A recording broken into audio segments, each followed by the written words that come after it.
Речь пойдет об арабо-персидских источниках о владениях на территории Кавказской Албании после сасанидской аннексии.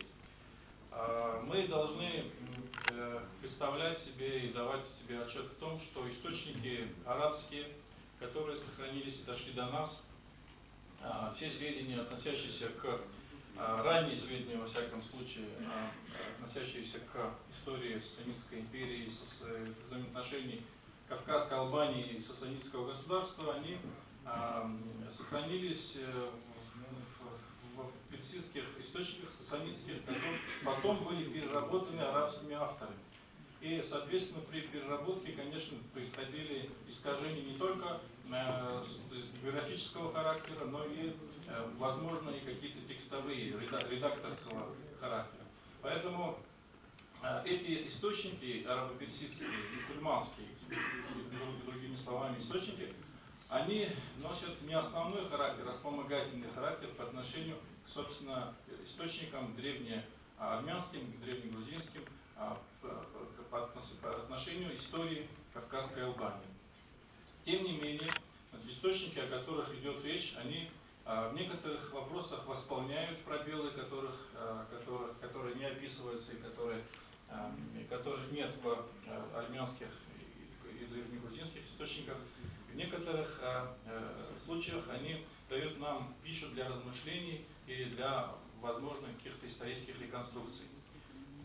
В первую очередь речь идет о, конечно, Аль-Масуде, Муруд аз-Захаб. Это, сказать, известно, что в основе этого труда, во всяком случае, той части, которая описывает деяния сасанидских царей, лежал сасанидский источник. Второй по значимости, недостаточно оцененный на самом деле источник, это Ибн Мискавейх, перс по происхождению, который написал труд Тараджиб аль-Умам. И согласно исследованиям, которые недавно проводились, Гриньяский установил, что в основе этого источника лежит книга деяния Ануширвана, Карнамак. И в этом сочинении есть большая глава, посвященная, где описывается история взаимоотношений сасанидов с гуннами, с тюрками, и описываются события, которые происходили в районе Дербента. И, конечно же, местные источники Дарбан-Нама и более поздний, но недостаточно информативный источник Риса-Алейи Бабия. Из сведений, о которых идет речь, опять же, я говорю, что они более позднего характера, и они касаются, относятся главным образом к государственным образованиям или раннеполитическим образованиям, которые образовались на территории Кавказской Албании после ее распада или после того, как Кавказская Албания была аннексирована сасанидским Ираном. В списке назначения Ануширвана упоминаются государства Сарир, Филан, Табар-Саран, Лакс, Маскат, Иран, Бах и Зиеш-Гаран. Опять же, я говорю, что я не стал брать весь круг источников, а ограничился только теми источниками, которые описывают северные окраины, северную часть Кавказской Албании, территорию Южного Дагестана и Северного Азербайджана.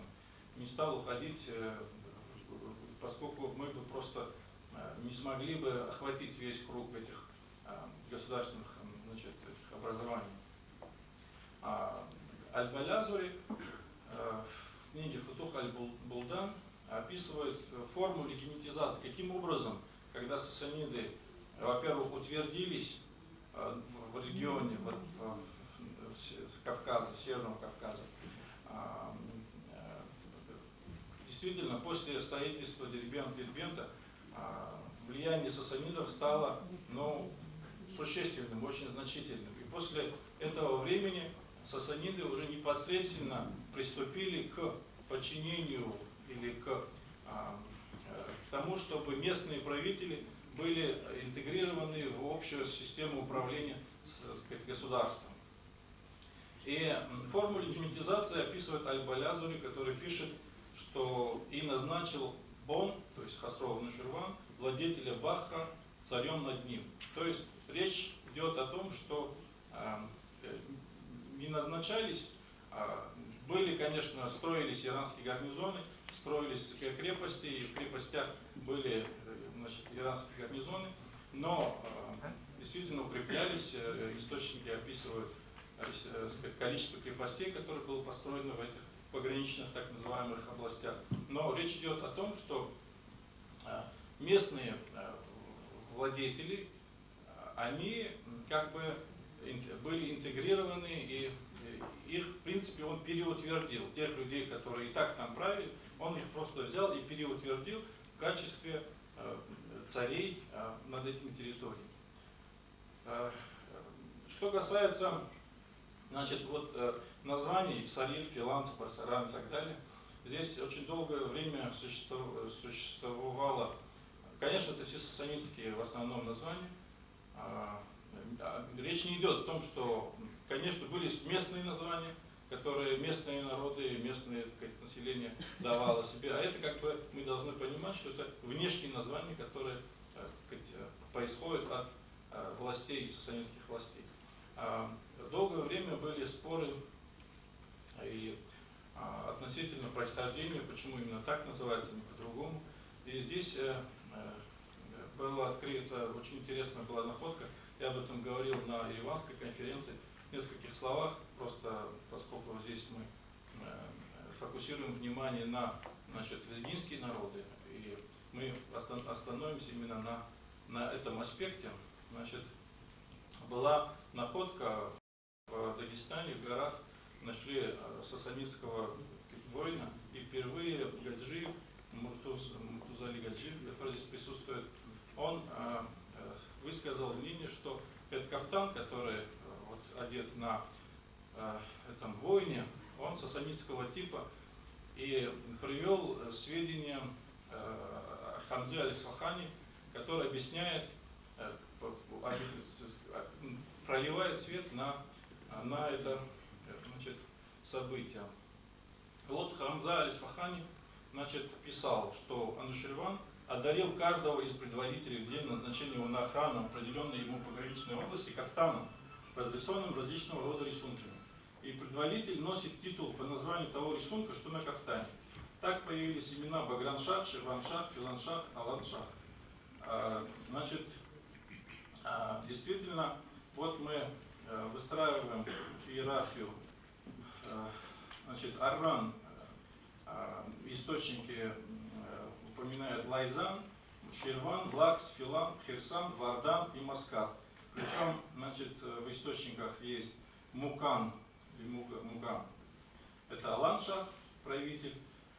Ширван это Ширван-Шах, Лакс это Хирсан-Шах, правителем Лакса является Хирсан-Шах. Филан это Филан-Шах, в других источниках, что Варазан-Шах или Сахиб ас-Салир. Значит, Вардан это Вардан-Шах, Маскат это Бабран-Шах. Здесь, конечно, речь идет Алан-Шах, конечно, к Аланам не имеет отношения, потому что Хамза аль-Сахани, будучи персом, хорошо понимал, что речь идет о рисунке.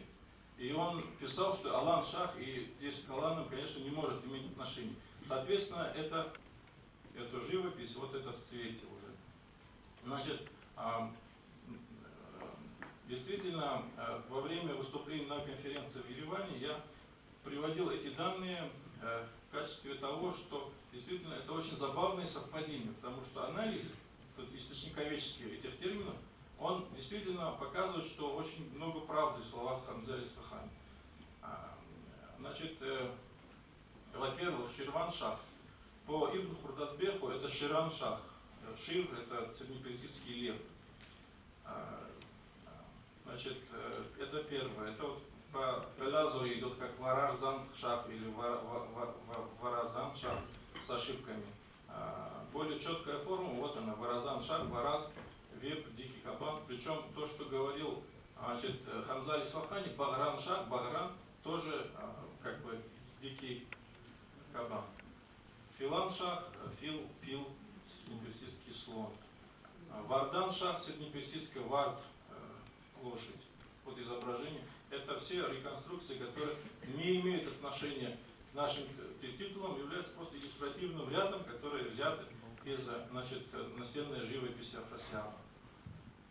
Табар-Саран шах сложно, поскольку Тибир птица, Сар голова. Я не знаю, где здесь верить. Это реконструкция. Я, естественно, не настаиваю на этих, поскольку моя задача была просто показать и просто попытаться реконструировать. Насколько это соответствует действительности, это уже второй вопрос. Гурган-шах, значит, в источниках есть действительно Гурган. Вот сегодня читали, значит, тезисы выступления, доклад Владимира Ароновича Лишица, который тоже говорил о том, что форма Гурган зафиксирована, среднеперсидская форма Гурган. Гург — это волк. Значит, в источниках арабских идет четкое разделение. Есть еще Гурган, персидская область, которая потом с титула правителя Лагза, Хирсан-шах, то, что говорили Хурсан. На самом деле, здесь я абсолютно убежден и настаиваю на на этом варианте чтения. Это не Хурсан, а Хирсан. Дело в том, что Хирс, медведь, вы сейчас видите стену храма в Ахтамаре, значит, где есть протомы медведя, вот здесь. Вот, к сожалению, настенной живописи ничего не сохранилось, даже для иллюстративного ряда, поэтому мы...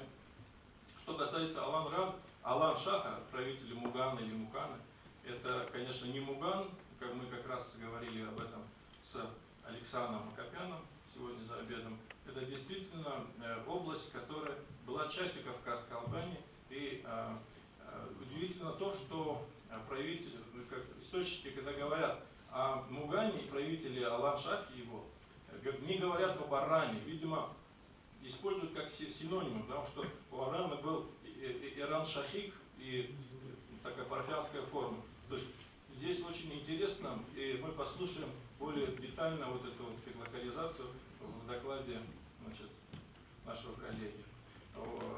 Правитель Маската Бабрам-Шах, значит, о семантике изображений мы уже говорили, почему именно все и лошади, они с крыльями, и собаки с крыльями, волк с крыльями, и, значит, и лошадь, да, и лев с крыльями, крылатые львы. Вот, это действительно, об этом говорили, сейчас не буду. Вот эти крылья, они действительно, возможно, восходят к древней традиции, во всяком случае. Есть воплощение Веритрагны, бога, которому Ахура-Мазда поклонялся, и он принимал облик то лошади, то льва, то еще каких-то животных, эти животные объяснены. Теперь мы подошли к локализации Хурсан. Собственно говоря, мы начинаем вот, собственно, новую часть доклада. Там же на конференции, конечно, потому что грузинский лекети есть форма лекан, но эта форма, как этнах, он как бы особняком стоит. А так, в принципе, вот эта форма образования, город древний назывался не Балх, а Бахлу. И поскольку Бахлу тяжелее говорить, Балхом стал. То же самое, Лакс стал Лазгой.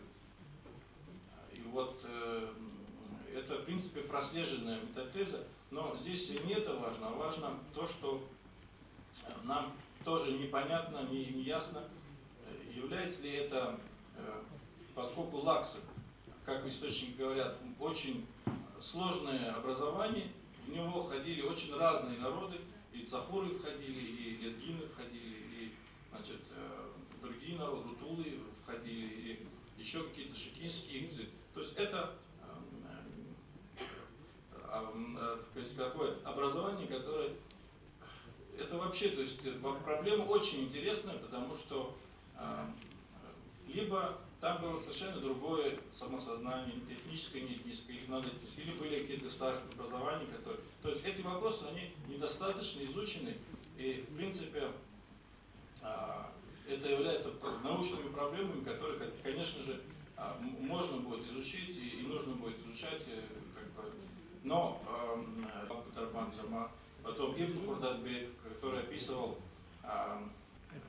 источник очень ценный, который описывает строительство городов Ануширваном, и он выделяет 3 города, Аш-Шабиран, Каркару и Баб-аль-Абваб, и цитадели на горных дорогах числом 360.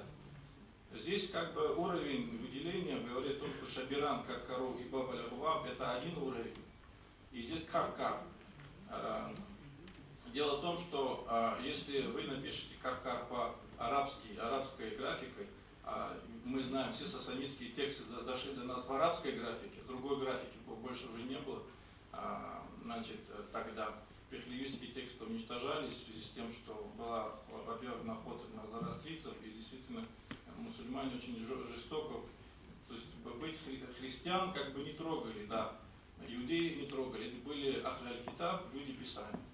Особенно, причем есть хадисы, которые говорят, что друг друга обвиняют, говорят, вот вы самые худшие, вы когда умрете, окажетесь на самом дне ада. Ниже вас будут только зороастрийцы. То есть это было самое жестокое. Поэтому, конечно, эти тексты пехлевистские уничтожались и сохранились источники только в этой графике, арабской. В арабской графике Хай передается как Г передается Вардан армянский, который на южнее, и Вардан, который еще. Это разные Варданы. Простите, есть другие вопросы? Есть. Тогда у меня вот один. Есть. Прекрасный доклад, прекрасное сообщение. Я говорю это потому, что как-то стыкуется по интересам исследований. У меня такой вопрос. Вот было указано такое сочинение Рисале Бабби. Вот я бы хотел немножко информации получить. Что это за сочинение? Это рукопись, которая хранится в Берлинской библиотеке в рукописной форме. Это текст, написанный на османском языке. Он написан, османский период был переписан для османского паши Эльдемир Оглу, и содержит информацию, ссылается на более древний источник по Дербенту, не является ни повторением Тарих Аль-Баб, не является повторением Дарбанд-Намар. Абсолютно самостоятельный источник, но мы не знаем, там очень много хадисного материала, исторического материала не так много, но он тоже есть. Там просто можно определить хронологически, как бы. И точно известно, когда он создан, это вот 15 век. Источник неизвестен, источник более ранний, понятно, там хазарский период, возможно. И второй момент, ты говорил, что вот Г, Крестецкий, он передается через канал, есть известный в арабской географической литературе, когда передается через Джин, Урбан, Джурджан, Грузия, Аль-Джурзия. Совершенно верно. Вот этот как раз тот случай, когда Гурган и Джурзан выделяют Джурзан и выделяют Джурджан для того, чтобы отличить одно от другого. В принципе, на основе и того, и другого названия Гурган, это среднеперсидский. Поэтому в топонимике возможно и так, потому что обычно топонимы, да, через Джим, но через Кяп тоже есть. Как Гав-Бара, например, выделяется как Кав-Бара, горная стена. Последний вопрос. Насколько вот персидская традиция укоренилась в Кавказском Албании после сасанидского завоевания? Я имею в виду именно культурная традиция. О культурной традиции мне сложно судить, потому что я источниковед, это уже археологи могут сказать на тех материалах, которые там обнаружат, сколько там они, сасанидские или нет. Я хочу просто воспользоваться свою немножко как бы неосведомленность. Получить новую информацию. Если можно, вот вопрос о том, что вот лаксы вы производите от местных языков, в отличие от других терминов, о том, что есть иранское окончание. А в свою очередь, сама основа лак, на ваш взгляд, какое-то имеет объяснение из языков Кавказской Албании, из местных восточно-кавказских языков? И какое, на ваше мнение? Вы знаете, мы же источниковеды исходят из того, что видят. Они видят текст написанный. Но есть текст, где написано, что вода в лак он был. И я просто сопоставляю этот лак с леками греко-римских источников и так далее. А говорить о том, откуда, что, чего, это уже, извините, лингвистические проблемы, которые у нас специальная секция будет лингвистическая, там мы должны решить. Шаха далее есть продолжение и перевод. Ворона. Наверное, в курсе. Да? Здесь это несколько странно, насчет рыбы, хотя большая именно рыба, на которой основывается, которая плавает, как было заимствовано другими арабами представлено, на которой мир строится, это характерная черта, значит, космического построения в зороастризме. Вот. Но если здесь, мне кажется, представляется, что здесь ошибка, вот, допущенная Сахани, вот, все-таки он автор более поздний, он пользовался, Л и Р одно и то же написание в среднеперсидском. Вот. Если бы это была бы ворона, то это был бы, скорее всего, варагн шах. Вот. Ваше отношение к этой проблеме. И второе, Аликбер, на основе чего ты реконструируешь Бабран-шах как титул правителя Москвы? Там много разных есть, но на основе чего именно такая реконструкция, а не Табун-шах, а не Батун-шах, там, и т.д. и т.п. Да, я для того, чтобы приступить к каким-то реконструкциям, конечно, я собрал максимальное количество рукописного материала, потому что изданные тексты, они не передают. Все понимают, что переписка, это каждый переписывал, и он, не зная топонимов, мог ошибиться, и, как правило, так и происходило.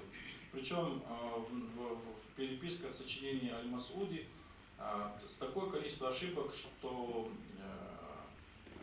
даже гора Аль-Кабр, знаменитая гора Аль-Кабр, Кавказ, приводится как Аль-Фатх, потому что Аль-Фатх – завоевание, гора Аль-Фатх. То есть настолько ошибаются, понимаете? То есть поэтому мне пришлось взять, собрать и выстроить ряд, все формы написания зафиксированы, потому что мы не можем выдумывать, с одной стороны. С другой стороны, значит, что касается реконструкции, конечно, я смотрел я не настаиваю на Бабран-шахе и не настаиваю на Алан-шахе.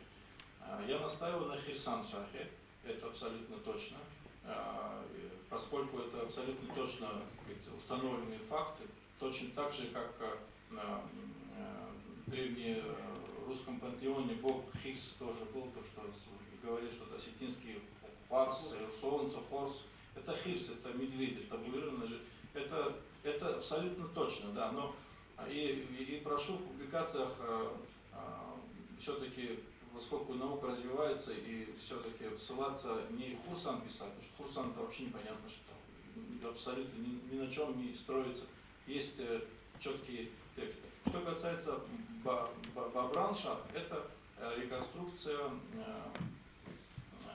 возможных графических вариантов, потому что есть формы, которые могут переходить, есть которые, вот, например, лям и ра могут переходить друг к другу, другие не могут переходить друг к другу. Что касается Баран-шаха, это, опять же, это интересная точка зрения, но я ворону не видел. То есть я основывался на Авесте. В Авесте там есть степени перевоплощения вот этой варатраги. Птица варагна – это ипостась Велитраза. Вот, поскольку, да, если речь идет об этом варагне, то это скорее, конечно, варагн. Но тогда получается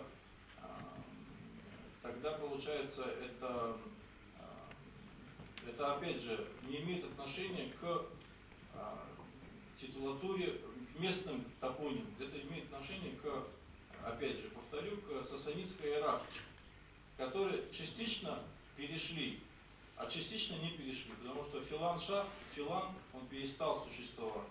Хотя Филан-шах какое-то время упоминается, потом исчезает. Потом Сарир и Филан, получается, что один и тот же человек, то его Варазан-шах, он был Варазан-шах, то он был Филан-шах. То есть здесь нужно понимать, что реальность и сасанидская титулатура, она не всегда как бы ложилась.